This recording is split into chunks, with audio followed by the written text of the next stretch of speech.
मित्रांनो, आजचं सेशन हे अगदीच वेगळं असणार आहे. आपण जे ए आय आतापर्यंत वापरत आलो, वेगवेगळ्या टूल्स मध्ये आपण ते बघितलं.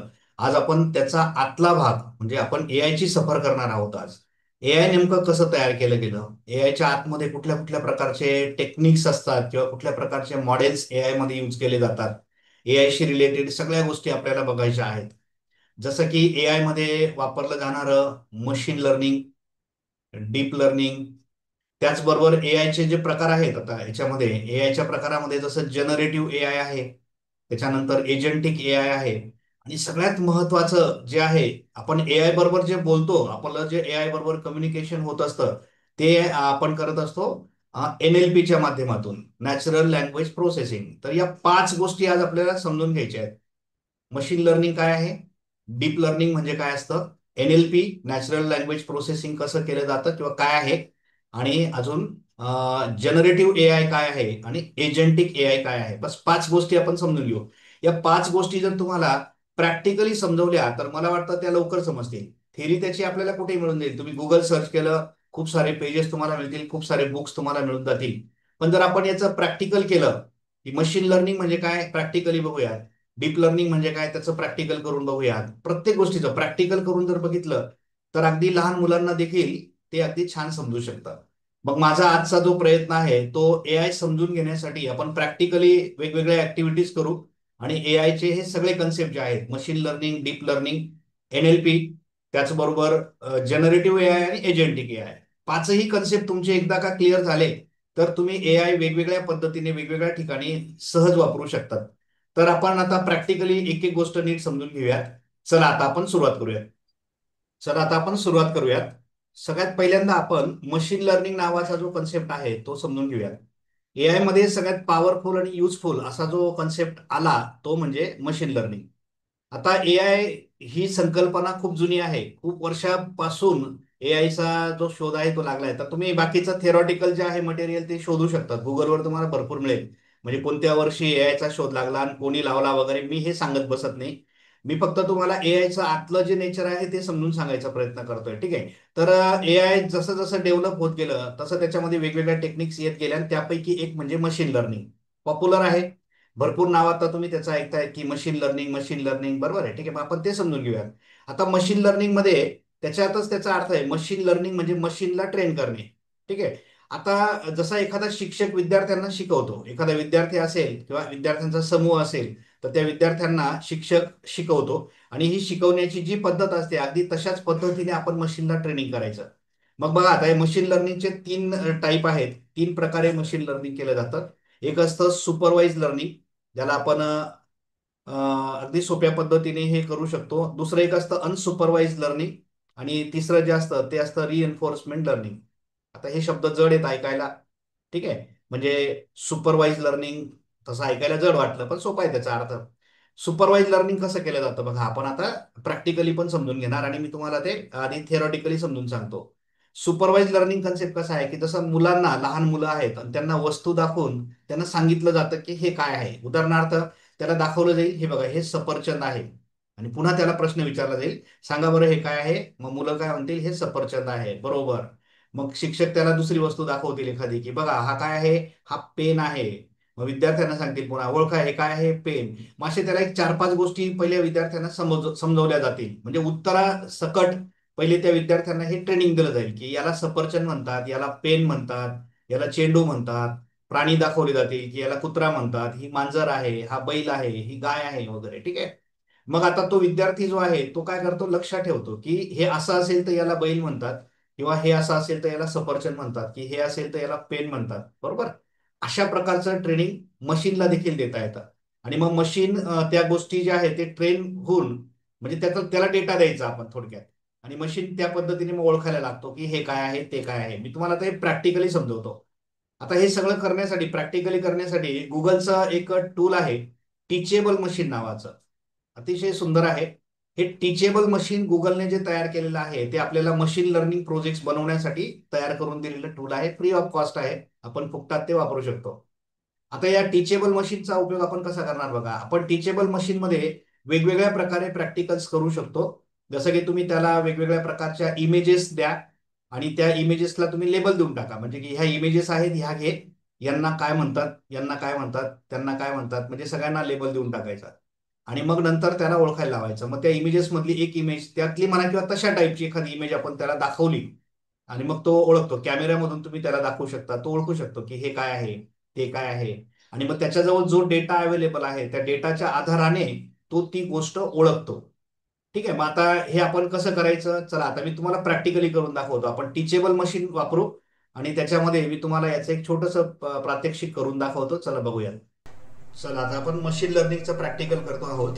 टीचेबल मशीन नावाची वेबसाईट आहे, ती आपण सुरू करू. या ठिकाणी इथे तुम्ही टीचेबल मशीन असं सर्च करा गुगलमध्ये, आणि ही पहिलीच लिंक तुम्हाला या ठिकाणी मिळेल बघा, टीचेबल मशीन. ठीक आहे. आता या टीचेबल मशीनमध्ये तुम्ही मॉडेल बनवू शकतात, म्हणजे ट्रेनिंग मॉडेल ज्याला म्हणतो आपण, ते तुम्ही तयार करू शकतात. आता हे करण्यासाठी आपल्याला सगळ्यात पहिल्यांदा इथे गेट स्टार्टेडवर क्लिक करायचं आहे.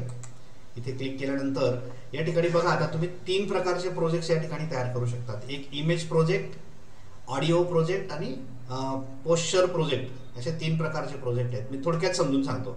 इमेज प्रोजेक्टमध्ये तुम्ही काय करणार बघा, जसं इथे चित्रामध्ये दाखवलंय की ही मुलगी आहे, ती एक चित्र त्याला दाखवते की हा एक फोटो आहे, हा एक फोटो आहे, हा एक फोटो आहे. वेगवेगळ्या प्रकारे ती त्या प्राण्याचा, म्हणजे तिच्या हातात जे खेळणं आहे त्याचा फोटो ती दाखवते.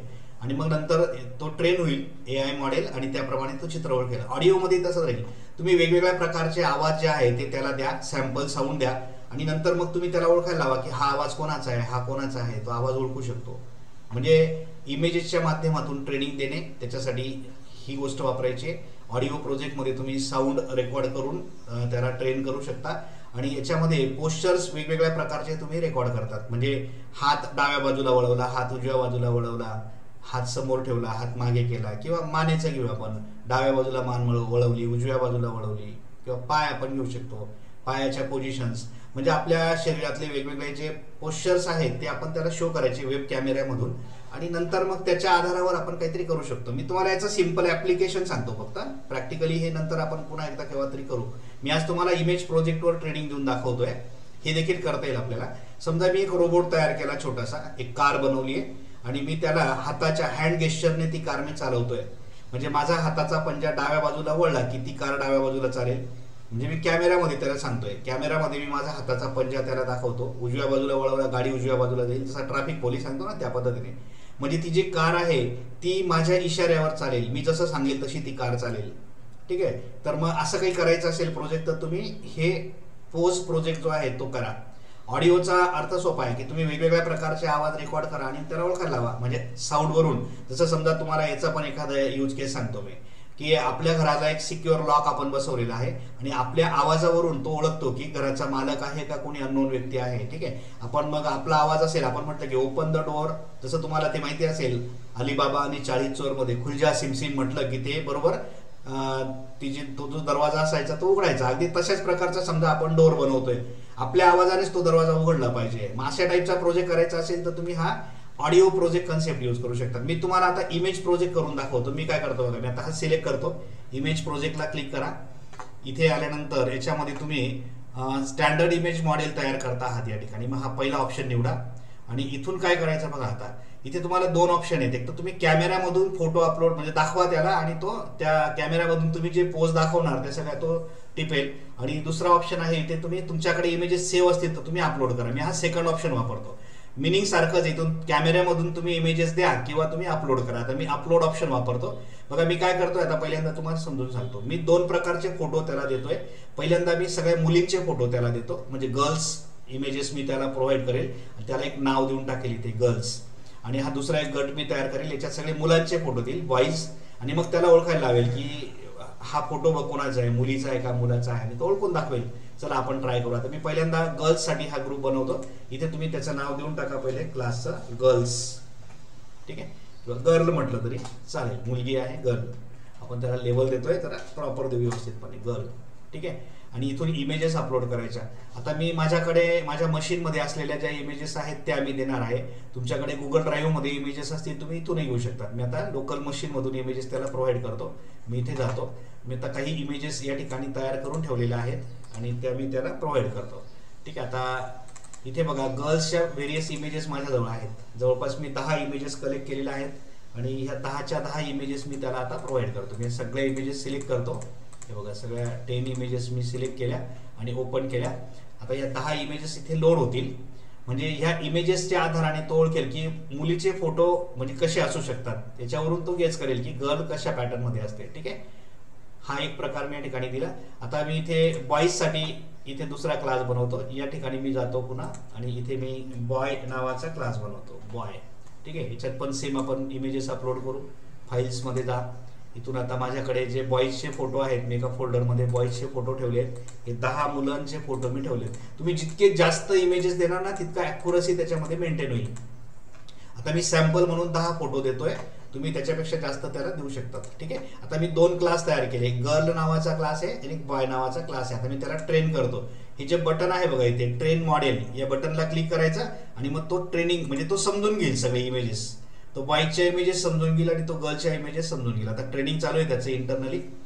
बघा आता हे ट्रेनिंग सुरू झालं आणि तो कम्प्लीट ट्रेन झाला की आपल्याला या ठिकाणी आता चेक करता येईल या ठिकाणी. ठीक आहे, तुम्ही आता कॅमेऱ्यामधून पण त्याला इमेज दाखवू शकतात किंवा दुसरा ऑप्शन आहे या ठिकाणी, इथे तुम्ही त्याला फोटो अपलोड करून पण देऊ शकतात. आता मी फोटो अपलोड करून त्याला ओळखायला लावेल.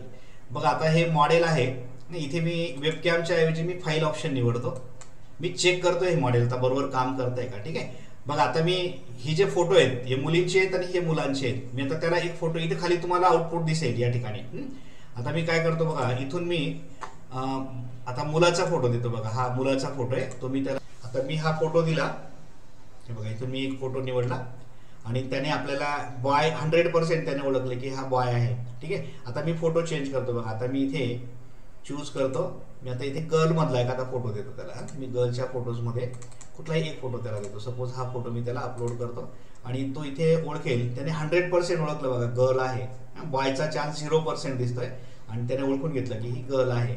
तुम्ही असं नाही की याच्यातलेच फोटो द्या, तुम्ही कुठलाही वेगळा फोटो द्या जो मुलीचा असू शकतो, एखादा वेगळा यांच्यापेक्षा वेगळा जरी दिला आपण या ठिकाणी तरी तो या ठिकाणी ओळखून घेईल की हा मुलीचा फोटो आहे. मी आता का जास्त डेटा आपण देणार तितकी अॅक्युरसी त्याच्यामध्ये मेंटेन होईल. मग आता आपण हे जे एआय बघतो, एआयला तुम्ही एखादा फोटो द्या, तो एका सेकंदात ओळखतो की काय आहे, कसला फोटो आहे.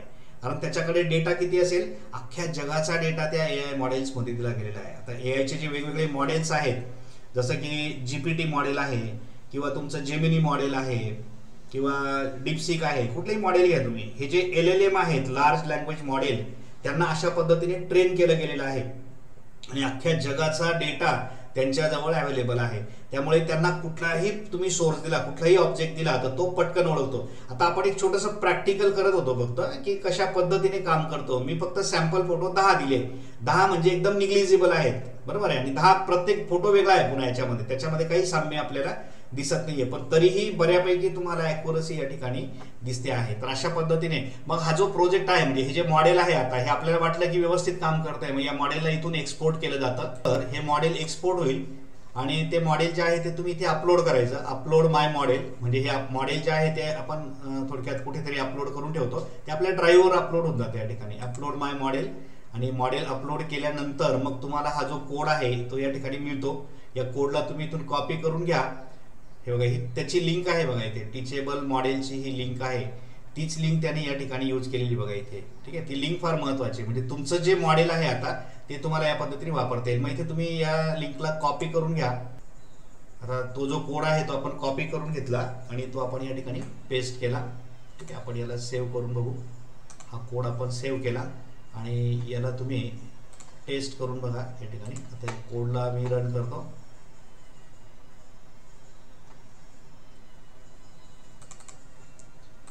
हा जो कोड आहे आपला याला आपण ओपन विथ गुगल क्रोम करूया. इथे तो रन होईल. ओके, बघा आता मी स्टार्ट बटनला क्लिक केल्याबरोबर तो आपल्याला या ठिकाणी काही कॅमेराच्या परमिशन्स मागतोय. Allow this time. आता मी इथे कॅमेरा ऑन करेल आणि त्या कॅमेरामध्ये आपण समजा मी माझा स्वतःचा फोटो देतो. मी त्याला कुठल्या प्रकारे त्याला वाटतो तो आपण या ठिकाणी बघू. अलाउ धिस टाइम मी म्हणतो. कॅमेरा ऑन होईल बघा इथे आणि त्या कॅमेऱ्यामध्ये मी मला स्वतःचा जो फोटो आहे तो मी त्याला अपलोड करतो आणि आपण बघूयात. आता इथे कॅमेरा ऑन होईल बघा आणि इथे तुम्हाला बघा बॉय आणि गर्ल याच्यामध्ये तो त्याला डिवाइड करतोय बघा. मी कॅमेऱ्याच्या समोर जर व्यवस्थितपणे गेलो, आता इथे एवढी अॅक्युरसी नाही दिसत. कधी तो गर्ल्स साईडला जातोय, कधी बॉय साईडला जातोय, कारण इमेजेस ज्या आहेत त्या थोड्या यंग बॉईजच्या मी दिलेल्या आहेत, आणि आता माझा फोटो जो आहे तो त्याला मॅच नाही होते, तर मी स्पेक काढून पण ट्राय करतो वेगवेगळ्या प्रकारे. बघा तुम्ही, ठीक आहे. आता हे टेस्टिंग आहे फक्त. तुम्ही जितका जास्त डेटा त्याला देणार तेवढ्या चांगल्या प्रकारे हे काम करू शकता.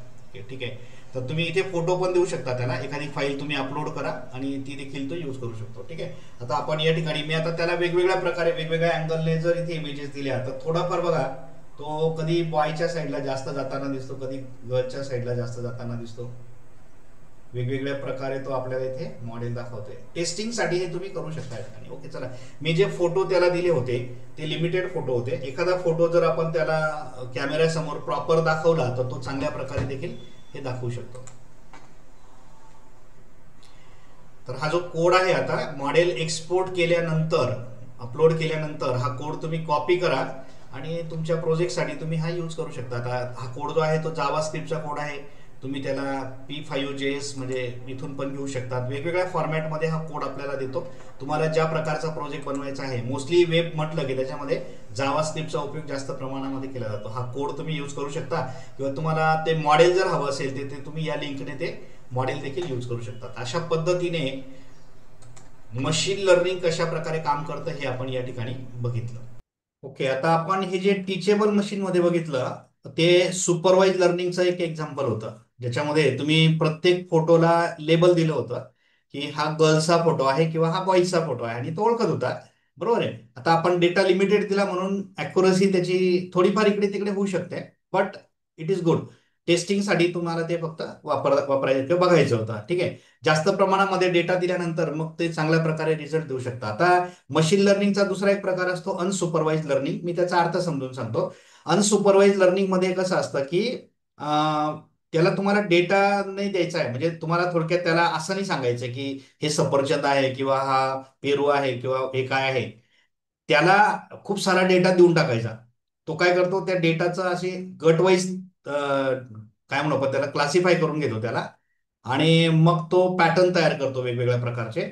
आणि त्या पॅटर्न्स प्रमाणे मग तो ठरवतो की हा काय असू शकतो किंवा तो डेटा काय असू शकतो. ह्याच्यामध्ये जसं लोकांचे वेगवेगळ्या प्रकारचे व्यवहार बघून तो त्याचं वर्गीकरण करू शकतो. अनसुपरवाइज लर्निंग जे आहे ते थोडं म्हणजे टफ होतं, ज्याच्यामध्ये वेगवेगळ्या प्रकारे डेटा प्रोसेस केला जायचा. खूप सारे अल्गोरिदम्स आहेत, खूप सारे कोडिंग त्याच्यासाठी करावं लागतं, आणि अनसुपरवाइज लर्निंग देखील करता येतं. ठीक आहे. तर मशीन लर्निंग मध्ये आपण जसं सुपरवाइज लर्निंग, अनसुपरवाइज लर्निंग आहे, तशा अजून वेगवेगळ्या प्रकारच्या टेक्निक्स डेव्हलप केल्या गेल्या. त्याच्यामध्ये रिग्रेशन, क्लासिफिकेशन, बरंच काही आहे. मी त्याच्यात थेरोटिकली नाही जात. वरच्यावर आपण थोडक्यात त्याला समजून घेतोय की मशीन लर्निंगचा अर्थ आता सोपा आहे. मशीनला ट्रेनिंग देऊन त्याच्याकडून काम करून घेणे. ठीक आहे. जर आता हा मशीन लर्निंग कन्सेप्ट तुम्हाला समजला असेल. दुसरा जो प्रकार आहे आता डीप लर्निंग. डीप लर्निंग मात्र खूपच ऍडव्हान्स होतं. मशीन लर्निंग नंतर ते अस्तित्वात आलं. डीप लर्निंग कसं आहे बघा, आपल्या मेंदूमध्ये जसे वेगवेगळ्या प्रकारचे न्यूरॉन्स असतात, हा, आणि त्या न्यूरॉन्स मध्ये कम्युनिकेशन होत असतं, त्याचं एक नेटवर्क असतं. आणि आपला मेंदू जो आहे तो विचार करतो, आणि एखादी गोष्ट आपण स्वतः आयडेंटिफाय करतो. म्हणजे आपल्याला देवाने मेंदू दिला आहे, आणि तो मेंदू जो आहे तो वेगवेगळ्या प्रकारे विचार करण्याची क्षमता त्याच्यामध्ये आहे. मग एआय मध्ये देखील अशा प्रकारची क्षमता डेव्हलप करण्यासाठी हे डीप लर्निंग टेक्निक जे आहे ते डेव्हलप केलं गेलं. आता या डीप लर्निंग मध्ये काय असणार आहे बघा, या डीप लर्निंग मध्ये एक न्यूरल नेटवर्क तयार केलं गेलं, जे आपल्या न्यूरॉन नेटवर्क सारखंच असणार आहे. आपल्या मेंदूमध्ये जसे न्यूरॉन्स काम करतात, अगदी तशाच पद्धतीने हे न्यूरल नेटवर्क तयार केलं गेलं. आता मी त्याच्या टेक्निकल गोष्टी जास्त डीप मध्ये न जाता वरच्यावर तुम्हाला सांगतो की ते डीप लर्निंग टेक्निक जे आहे ते कशा पद्धतीने काम करतंय. की आता त्याला ओळखता येतात वस्तू. म्हणजे आता मी तुम्हाला एक प्रॅक्टिकल करून दाखवतोय, त्याच्यात लक्षातच येईल की मी आता प्रॅक्टिकली या ठिकाणी डेमो दिल्यानंतर तुमच्या लक्षात येऊन जाईल डीप लर्निंग नेमकं एक्झॅक्टली काय काम करतं. मी सहज म्हणून तुम्हाला समजून सांगतो.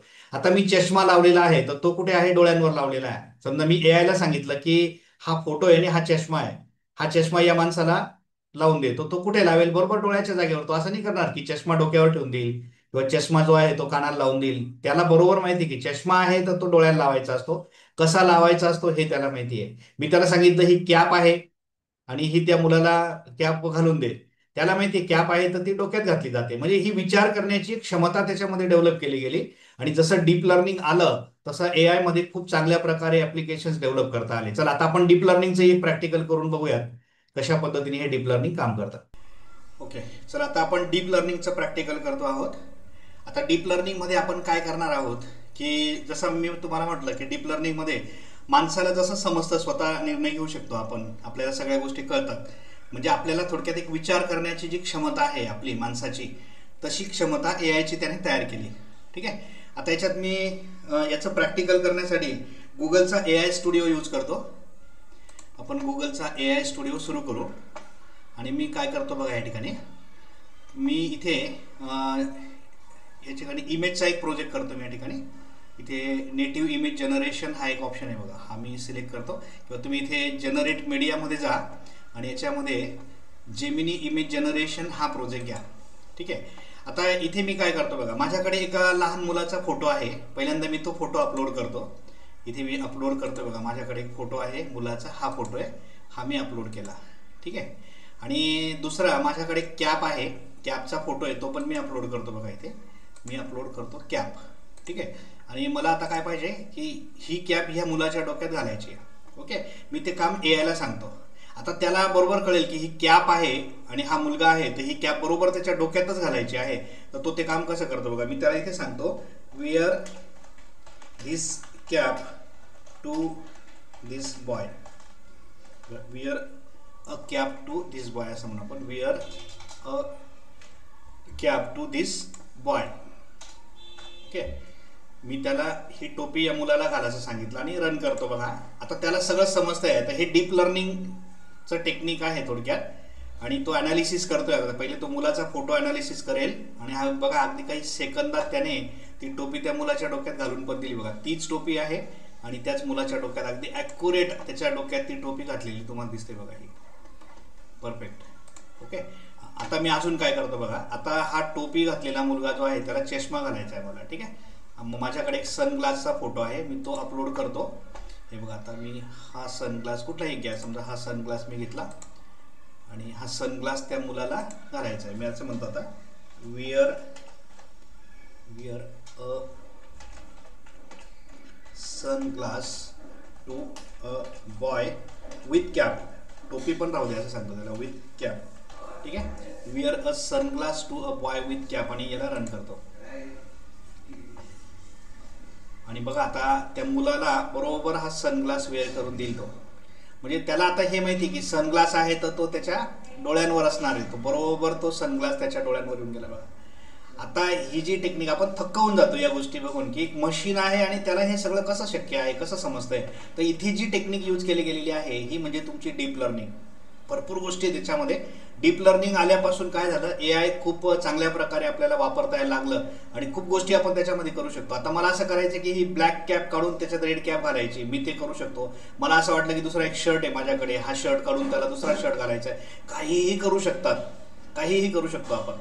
म्हणजे आपल्याकडे असलेले इमेजेस किंवा फोटो आपण त्याला अपलोड करायचे आणि त्याला आपण जसं पाहिजे तसं आपल्या पद्धतीने मॉडिफाय करून घेऊ शकतो. आणि ए आय हे सगळं अगदी काही सेकंदात करून देतोय. This is the power of deep learning. आता तुम्ही डीप लर्निंगचं देखील प्रॅक्टिकल बघितलं. डीप लर्निंग मध्ये आपण असं बघितलं की कॉम्प्युटर आता स्वतः विचार करायला लागला आणि त्याला माणसासारख्या बऱ्याचशा गोष्टी समजायला लागल्यात. तो हळूहळू अजून भरपूर ट्रेन होणार आहे. येणाऱ्या 2-4 वर्षामध्ये आपल्याला असं दिसेल की असं कुठलंही क्षेत्र राहणार नाही की जिथे ए आय नसेल. प्रत्येक क्षेत्रामध्ये त्याची एंट्री झालेली असेल. आता पुढचा तिसरा जो पार्ट आहे तो म्हणजे एनएलपी. पण एनएलपी काय भानगड आहे ते समजून घेऊ. एनएलपीचा लॉंग फॉर्म आहे नॅचरल लँग्वेज प्रोसेसिंग.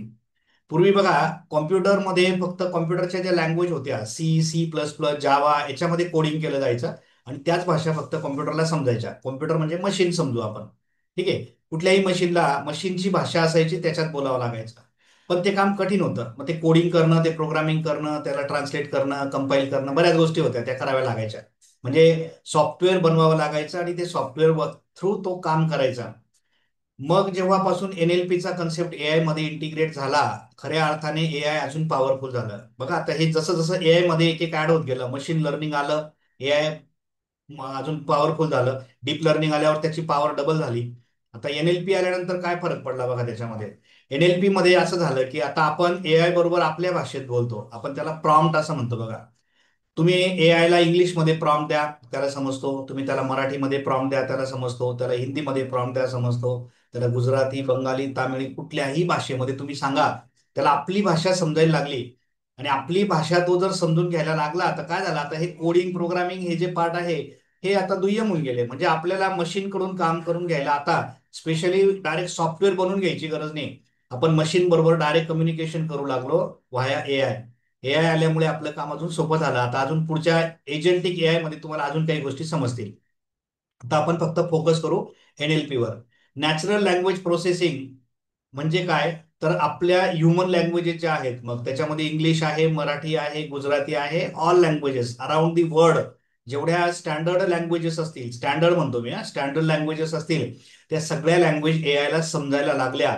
आणि हे समजून सांगण्यासाठी जे टेक्निक यूज केलं गेलं त्याचंच नाव आहे एनएलपी. एनएलपी वर सेपरेट एक व्हिडिओ बनवू शकते मी.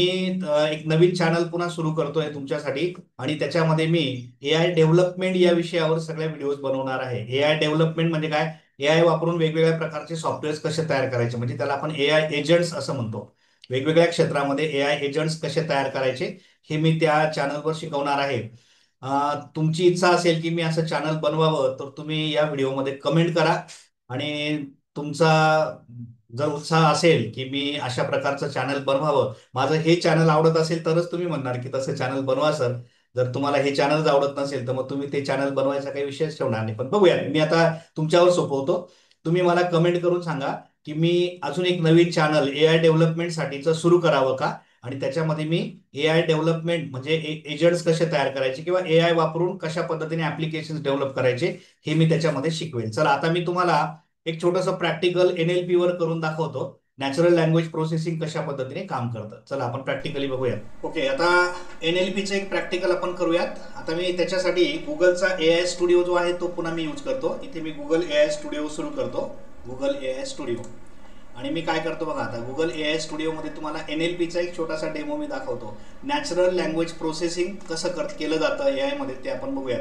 आता इथे मी चॅट ऑप्शन मध्ये जातो आणि माझ्याकडे एक पॅरेग्राफ आहे इंग्लिशमध्ये, तो पॅरेग्राफ मी या ठिकाणी पेस्ट करतो. आता मी एक पॅरेग्राफ आहे माझ्याकडे, तो मी इथे पेस्ट केला आणि त्या पॅरेग्राफच्या वरती मी त्याला असं सांगतो, आता हा इंग्लिशमध्ये पॅरेग्राफ आहे, मी त्याला सांगतो याला मराठीमध्ये ट्रान्सलेट कर. Translate this paragraph in Marathi. मी त्याला काय सांगितलं, translate this paragraph in Marathi. आणि बघूयात आता हा पूर्ण पॅरेग्राफ तो मराठीमध्ये ट्रान्सलेट करून टाकेल, म्हणजे त्याला मराठी भाषा येते का हे आपल्याला कळून जाईल. आता बघा, मी त्याला इंग्लिशमध्ये सांगितलं की translate this paragraph in Marathi, म्हणजे त्याला मी इंग्रजीमध्ये हे ट्रान्सलेट करायला सांगितलं, म्हणजे मी त्याच्याशी इंग्लिशमध्ये बोलतोय असं मला म्हणायचं आहे थोडक्यात. ठीक आहे, आणि बघा आता तो सगळं मराठीमध्ये ट्रान्सलेट करून दिलं. आता हे सगळं जे काही कंटेंट होतं ते सगळं मराठीमध्ये ट्रान्सलेट झालं बघा, म्हणजे तो आतल्या आत मराठी पण समजते त्याला. आणि मी त्याच्यात इंग्लिशमध्ये बोललो, त्याला इंग्रजी समजलं. आता मी त्याला मराठीत सांगतो की हे जे काही कंटेंट आहे हे मला हिंदीमध्ये करून दे, हे मी त्याला मराठीत सांगतो. बघा, मी त्याला सांगतो आता हे सगळं हिंदीमध्ये लिहा. सिंपल, मी मराठीत सांगितलं त्याला, हे सगळं हिंदीमध्ये लिहायला सांगितलं मी त्याला. आणि बघू आपण तो आता त्याला हे समजतं का, मी जे बोललो ते समजतं का, हे सगळं हिंदीमध्ये लिहा असं मी बोललो आणि तो करतोय बघा. आता नाऊ ट्रान्सलेट इन हिंदी असं तो म्हणतोय. बघू आता तो बरोबर हिंदीमध्ये सगळं ट्रान्सलेट करेल. म्हणजे आपण एआय बरोबर कुठल्याही भाषेत बोलू शकतो हे तुमच्या लक्षात येतं. आता त्याने सगळं हिंदीमध्ये लिहून दिलं बघा. हे सगळं कंटेंट तुम्हाला हिंदीमध्ये दिसतंय बघा, है ना, पूर्ण हिंदीमध्ये दिसतंय. आता मी त्याला सांगतो की हे जे आहे हे गुजरातीमध्ये कर, आणि असं मी त्याला हिंदीत सांगतो. मी त्याला सांगतो आता इसको गुजराती में लिखो. साधा मी हिंदीमध्ये बोललो, इसको गुजराती में लिखो. आता तो याला गुजरातीमध्ये लिहितो का बघा. मी त्याला हिंदीत सांगितलं की याला गुजरातीत लिहा आणि तो त्याला गुजरातीमध्ये ट्रान्सलेट करून देईल बघा. म्हणजे इतकं सोपं झालंय की एआयला आपली भाषा समजायला लागल्यामुळे आपल्याला आता प्रॉम्प्ट इंजिनिअरिंग पण सोपं झालं. म्हणजे तुम्ही एआय बरोबर कुठल्याही भाषेत बोलू शकता आणि एआय कडून तुम्ही कामं करून घेऊ शकता. बघा, आता मी त्याला हिंदीत सांगितलं की याला गुजरातीत ट्रान्सलेट कर आणि तो करून देतोय. हे जे तुम्ही बघताय आता सगळं कमाल या ठिकाणी, कोणतीही भाषा तुम्ही सांगा, कुठल्याही भाषेमध्ये तुम्ही हे करून घेऊ शकता. माझी एक व्हिडिओ तुम्ही बघितली आहे की नाही मला माहिती नाही, तुम्ही ती बघू शकता. आपण एक अशी व्हिडिओ तयार केली आहे. त्या व्हिडिओला आपण एक एआयचं टूल यूज केलं होतं, भाषिनी नावाचं. इंडियन गव्हर्नमेंटचा एक सुंदर प्रोजेक्ट आहे भाषिनी नावाचा. त्याच्यावर मी एक व्हिडिओ बनवली. मी या व्हिडिओच्या डिस्क्रिप्शनमध्ये त्याची लिंक देऊन टाकतो, ती व्हिडिओ पण तुम्ही बघा. त्याच्यात आपण असं केलंय की समजा एखादा मनुष्य मराठी बोलतो आणि तो समजा गुजरातला गेला आणि तिथल्या लोकांना मराठी समजत नाही, तर मग तो काय करतो, त्या ॲपच्या मदतीने तो मराठीत बोलेल, समोरच्या व्यक्तीला गुजरातीमध्ये ट्रान्सलेट करून ते ऐकवेल. ते ॲप जे आहे ते त्याला गुजरातीत सांगेल आणि तो समोरचा व्यक्ती जेव्हा गुजरातीत बोलेल तेव्हा याला ते मराठीमध्ये ट्रान्सलेट करून देईल. खूप सुंदर ॲप आहे ते, भाषिनी नावाचं ॲप. ते देखील या NLPच्या कन्सेप्टवर काम करत आहे. तुम्ही ती व्हिडिओ देखील बघा, म्हणजे तुम्हाला अजून एक प्रॅक्टिकल याचं त्या ठिकाणी बघायला मिळेल. तर अशा पद्धतीने NLP म्हणजे काय, तर नॅचरल लँग्वेज प्रोसेसिंग, आणि याचा सरळ अर्थ असा आहे की एआयला आपल्या सगळ्या भाषा आता समजतात आणि तो आपल्या भाषांमध्ये सगळं ट्रान्सलेट करू शकतो किंवा आपल्या भाषेमध्ये तो आपल्याशी बोलू शकतो. चला, आता आपण NLP हा पार्ट या ठिकाणी कंप्लीट केलेला आहे. तर अशा पद्धतीने NLP जो कन्सेप्ट आहे, नॅचरल लँग्वेज प्रोसेसिंग, तो देखील तुमच्या लक्षात आला आहे की आपण एआय बरोबर आता आपल्या कुठल्याही भाषेमध्ये बोलू शकतो आणि एआयला त्या सगळ्या भाषा समजतात आणि तो त्या सगळ्या भाषांमध्ये आता काम करायला लागलाय. त्यामुळे आता एआय बरोबर बोलणं हे सोपं झालंय आपल्याला. ठीक आहे. चला, आता एआयच्या 3 गोष्टी आपल्या कंप्लीट झाल्या. एआय मध्ये आपण मशीन लर्निंग काय भानगड आहे ते बघितली, डीप लर्निंग समजून घेतलं, NLP पण आता तुमच्या लक्षात आलं. सोप्या पद्धतीने हे समजून घेतोय. आणि आता मी एआयचे 2 टाईप आहेत. एक आहे जनरेटिव्ह एआय आणि एक आहे दुसरा एजंटिक एआय. पहिल्यांदा मी जनरेटिव्ह एआय काय आहे ते आता समजून सांगतो. बघा, आता जनरेटिव्ह एआय आपण आतापर्यंत बऱ्याचशा टूल्समध्ये वापरत आलोय. एआय कडून तुम्हाला हवं ते कंटेंट तुम्ही जनरेट करून घेऊ शकता. एआयला तुम्ही इनपुट द्यायचा. आपला इनपुट काय असेल, प्रॉम्प्ट. त्याला तुम्ही सांगतात की मला एक लेटर लिहून दे, मग तो एआय तुम्हाला एक लेटर लिहून देतो. त्याला तुम्ही सांगतात की असा असा एक फोटो तयार करून दे, इमेज तयार करून दे, तो इमेज बनवून देतो. त्याला तुम्ही सांगतात की हे टेक्स्ट आहे याचा ऑडिओ बनवून दे, तो ऑडिओ बनवून देतो. तुम्ही त्याला सांगतात की ही ऑडिओ घे आणि याचा व्हिडिओ बनवून देतो, व्हिडिओ बनवून देतो. म्हणजे जनरेटिव्ह एआयचा थोडक्यात उपयोग कसा आहे की तुम्हाला हवं ते कंटेंट त्याच्याकडून जनरेट करून घेता येत आहे. जनरेटिव्ह एआय हा एक असा एआय मॉडेल आहे की ज्याच्या मदतीने तुम्हाला पाहिजे त्या प्रकारचं कंटेंट जनरेट करता येतं. ठीक आहे. मग आता त्याचं एक्झाम्पल आपल्याला सांगता येईल. चॅट जीपीटी एक त्याचं सुंदर एक्झाम्पल आहे. तुम्ही चॅट जीपीटीला सांगतात आणि चॅट जीपीटी तुम्हाला हवं ते कंटेंट तयार करून देतो. तुम्ही त्याला सांगितलं की मला टीचिंग प्लॅन तयार करून दे, तुम्ही सांगितलं मला लेटर लिहून दे, सगळे कामं तो करतो. तुम्ही सगळं बघितलंय, आपण तेही बघूयात आता.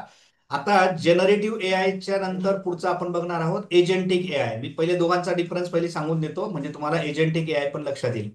आता जनरेटिव्ह एआय जो आहे तो तुमच्यासाठी कंटेंट जनरेट करून देईल. हा, म्हणजे जसं लेटर लिहून दे, पण तुम्ही जर त्याला सांगितलं की लेटर लिही आणि याला ईमेल करून दे, तर मग ते नाही शक्य. म्हणजे त्याला ते लेटर फक्त लिहिता येईल, तो जनरेट करून देईल. ते ईमेलला पाठवायचं काम तो नाही करू शकत. मग ही जी त्रुटी आहे, हे एक एक्झाम्पल झालं. ही जी त्रुटी आहे आता, की तो तुमचं काम नाही करून देऊ शकत किंवा तुम्ही सांगितलेलं काम त्याला करता येत नाहीये. कोणाला? जनरेटिव्ह एआयला. मग ते काम कोण करू शकतो? तो एजंटिक एआय करू शकतो. एजंटिक एआय म्हणजे काय, तर तुम्ही एक एजंट तयार केला आहे. आता तो एजंट तुमचा पूर्ण एक वर्क फ्लो मॅनेज करेल. म्हणजे तुम्ही त्याला सांगितलं की XYZ पर्सनसाठी अमुक अमुक एका टॉपिकवर लेटर लिही आणि त्याला ईमेल करून दे. तो एजंट जो आहे आता तुम्ही तयार केलेला, तो लेटर पण लिहिणार तुमच्यासाठी आणि ईमेल पण करून देणार तो. किंवा तुम्ही त्याला सांगितलं की माझ्यासाठी फ्लाईट बुक करून दे. हा, आणि मग तो फ्लाईट बुक करून देईल. तुम्ही त्याला सांगितलं माझ्यासाठी एखाद्या हॉटेलमध्ये रूम बुक करून दे. काहीही काम तुम्ही त्याला सांगा. म्हणजे आता जनरेटिव्ह एआय हा कंटेंट जनरेट करून देतो. तर एजंटिक एआय जो आहे तो आपला एजंट म्हणून काम करतो, आपला एम्प्लॉय म्हणून काम करतो आणि आपण सांगू ते काम तो आपल्यासाठी करून देऊ शकतो. ठीक आहे. तर आता हे दोघं कन्सेप्ट जे आहेत, आता जनरेटिव्ह एआय आणि एजंटिक एआय, हे दोघं मी तुम्हाला प्रॅक्टिकली दाखवतो. पहिले जनरेटिव्ह एआयचं एक प्रॅक्टिकल करतो आणि त्याच्यातच मी तुम्हाला एजंटिक एआयचं देखील प्रॅक्टिकल करून दाखवतो. म्हणजे आता तुमचे 5ही कन्सेप्ट क्लिअर होऊन जातील. मशीन लर्निंग काय आहे, डीप लर्निंग म्हणजे काय, NLP म्हणजे काय असतं, जनरेटिव्ह एआय म्हणजे काय असतं, आणि शेवटचं आपलं एजंटिक एआय काय असतं, हे तुमचं सगळं काय म्हणू आपण, बेसिक म्हणू त्याला. मी डीपने गेलो, टेक्निकली गेलं ना मग ते सगळ्यांना लक्षात नाही येणार. म्हणजे मी अशा माझ्या युजरचाही विचार करतोय की जे अगदी बेसिक लेवलला विचार करताय, ज्यांना एआय बद्दल अजून टेक्निकली काही माहिती नाहीये.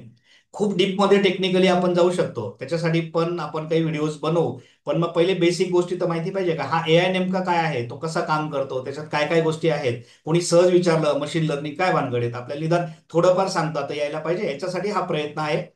याला तुम्ही असं कन्सिडर नका करू की आजच्या व्हिडिओमध्ये मी खूप अगदी डिटेलमध्ये सांगितलं नाही. मी फक्त बेसिक लेवलला जसे एखाद्या लहान मुलाला समजून सांगायचा प्रयत्न आहे, तसा हा माझा प्रयत्न आहे. तर तुम्ही समजून घ्या मला काय सांगायचं आहे, आणि त्या पद्धतीने आता पुढच्या दोन गोष्टी मी जनरेटिव्ह एआय आणि एजंटिक एआयचा एक छोटा डेमॉन्स्ट्रेशन तुम्हाला दाखवतो. चला आता मी तुम्हाला पहिल्यांदा जनरेटिव्ह एआयचा या ठिकाणी डेमॉन्स्ट्रेशन दाखवतोय. आता हा ChatGPT आहे. मी याला पहिले लॉग इन करून घेतो माझ्या अकाउंटमध्ये, आणि याच्यावर आपण एक थोडंसं डेमॉन्स्ट्रेशन बघूयात. मला तुम्हाला आता ह्या डेमोमध्ये जनरेटिव्ह एआय आणि एजंटिक एआय मधला डिफरन्स देखील सांगायचा आहे. तो सेम ऑपरेशन आपण दोघांमध्ये कसं करू शकतो बघा. आता हा ChatGPT जो आहे हा मला एक कोड लिहून देऊ शकतो. मी जर याला सांगितलं की मला एक कोड लिहून दे, तर आता हा याला मी सांगतो बघा simple write HTML code for to do list. ठीक आहे, एक टू डू लिस्ट साठी मला एक HTML मध्ये ऍप तयार करून दे, किंवा मी त्याला सिंपल सरळ सांगतो एक ऍप तयार करून दे टू डू लिस्ट साठी. Okay, create to do list app, simple आहे. ठीक आहे, युजिंग, मग त्याला मी काय काय वापरायला सांगतो बघा. Using HTML, CSS and JavaScript. Okay, मी त्याला सांगितलं की मला HTML, CSS आणि जावास्क्रिप्ट वापरून एक टू डू लिस्ट नावाचा टू डू लिस्ट ॲप मला तयार करून दे. ठीक आहे, टू डू लिस्ट ॲप या ठिकाणी मला तयार करायचं आहे.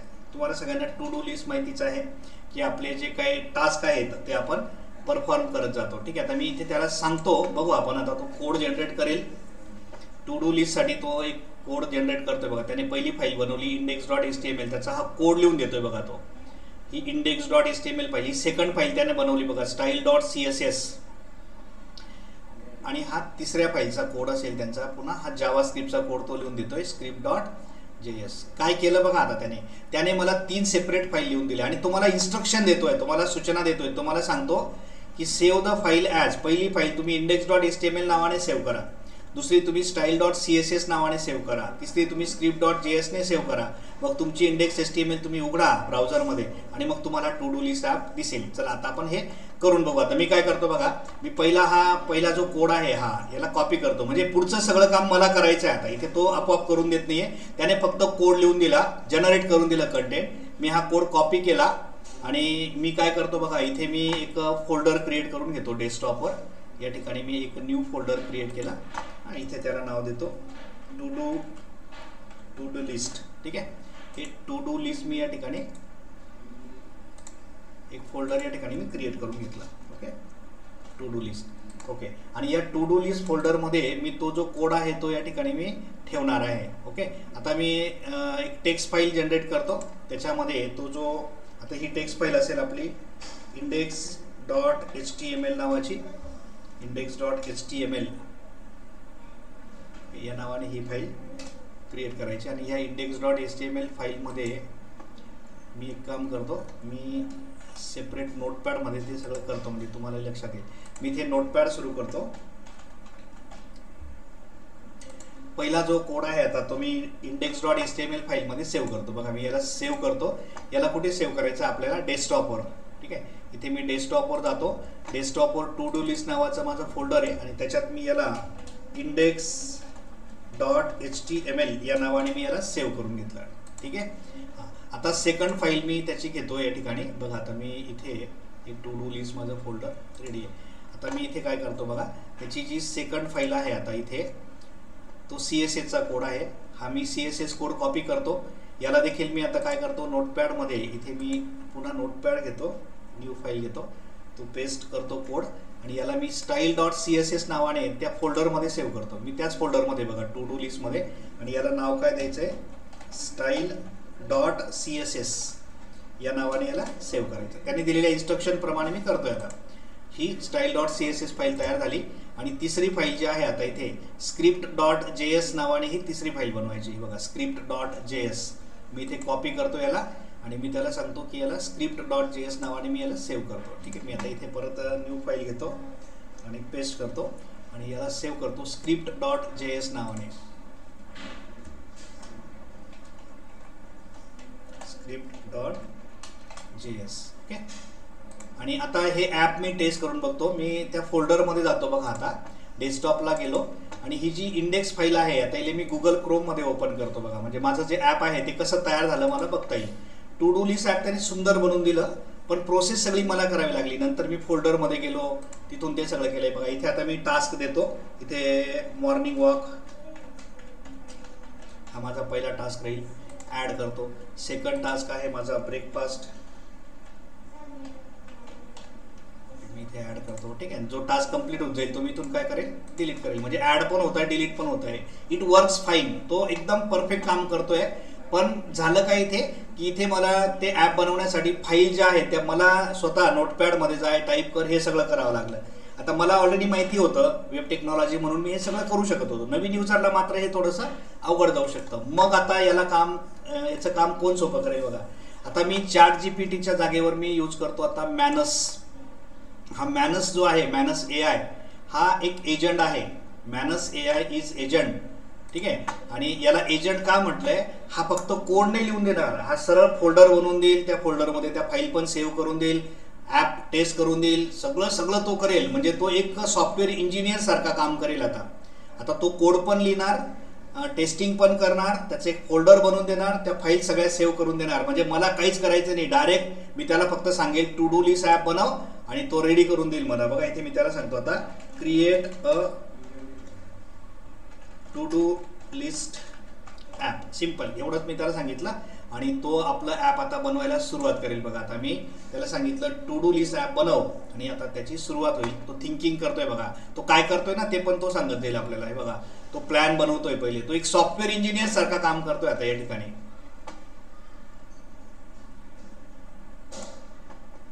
आणि बघा इकडे बाजूला त्याचा एक व्हर्च्युअल कॉम्प्युटर पण दिसतोय. तो काय काय कामं करतोय ना ते साईडला आपल्याला दिसत जातं या ठिकाणी. हे बघा कंप्लीट वर्क करतोय तो. बघा इथे एक एक फाईल बनवत जातोय. म्हणजे तो नुसता कोड लिहून नाही देते आपल्याला. तुमच्या लक्षात येत आहे की तो आपलं ॲप्लिकेशनच डायरेक्ट रेडी करून देतोय. तर जनरेटिव्ह AI मध्ये आणि एजंटिक AI मध्ये हा फरक आहे. म्हणजे हे मॅनस AI नावाचं हे जे टूल आहे हा ChatGPT पेक्षा वेगळा कसा आहे, तर हा तुमच्यासाठी काम करून देतोय. तुम्हाला जे हवंय ते बनवून देतोय. तो नुसता कोड नाही लिहून देत. म्हणजे तो कंटेंट फक्त बनवत नाहीये, तर तो कम्प्लीट ॲप्लिकेशनच आपल्याला तयार करून देतोय. बघा आता तो एक एक स्टेप थिंकिंग करत जातोय. कम्प्लीट ॲप्लिकेशन इथे बिल्ड होईल. थोडा वेळ तर लागणारच आहे त्याला, कारण तो सगळ्या गोष्टी प्रॅक्टिकली करतोय. आपल्या कॉम्प्युटरमध्ये तो सगळं बनवतोय. बघा त्याने index.html फाईल बनवली. ही बघा इकडे साईडला दिसते आपल्याला. हा त्याचा व्हर्च्युअल कॉम्प्युटर आहे.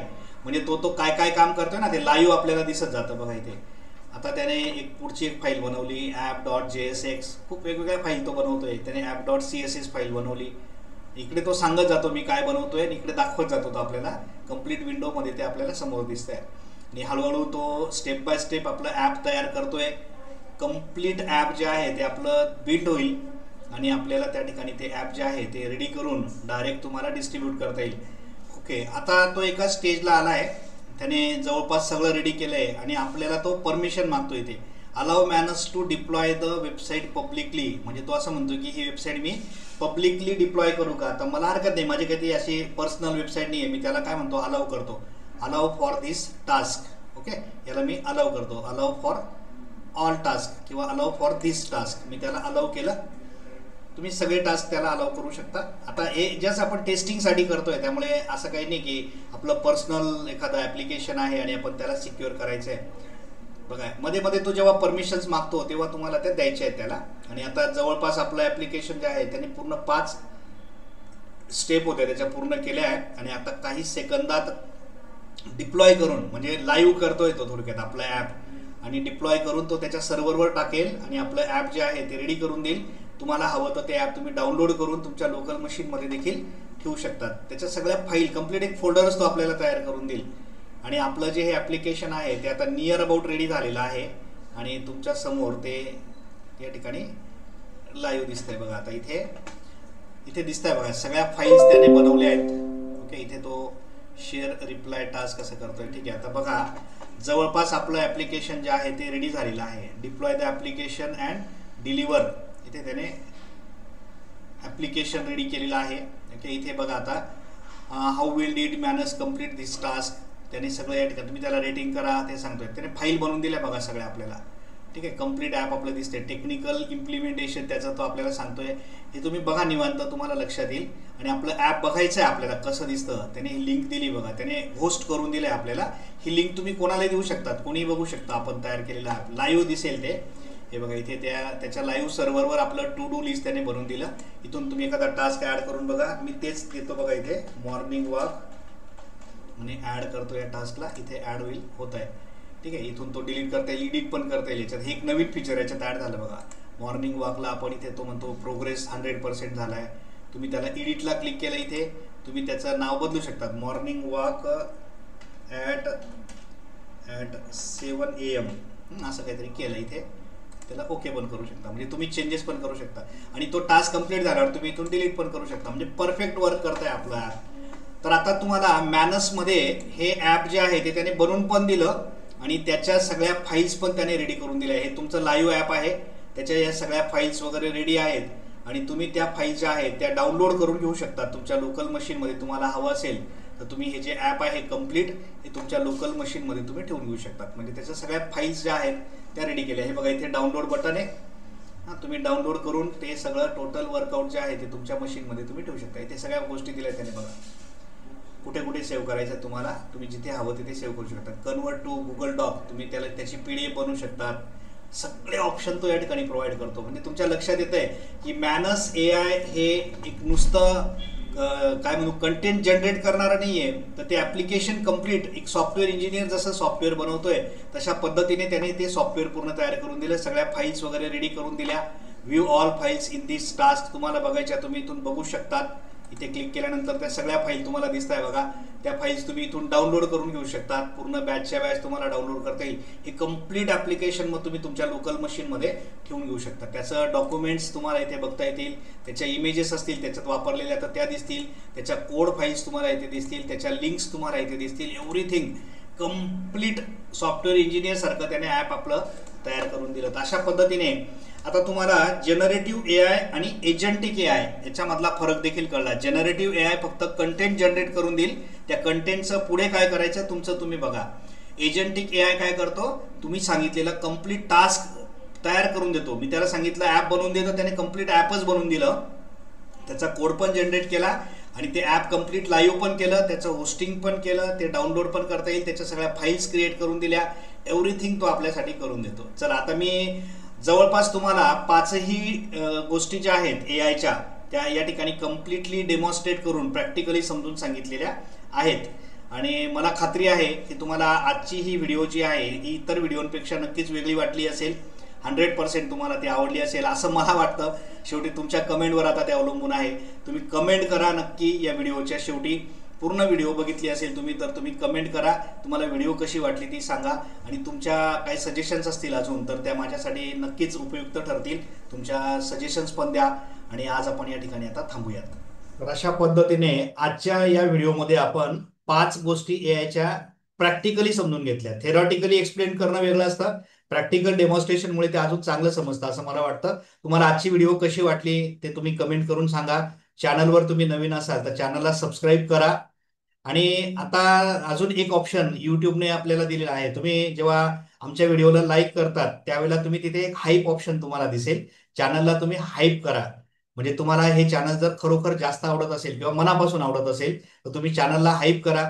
तुमचे हाईप्स देखील आमच्यासाठी एक चांगलं मोटिवेशन असू शकतं. लाईक बरोबर हाईप मी अपेक्षित ठेवतो. आणि आपण पुन्हा भेटू आपल्या पुढच्या व्हिडिओमध्ये. तोपर्यंत नमस्कार.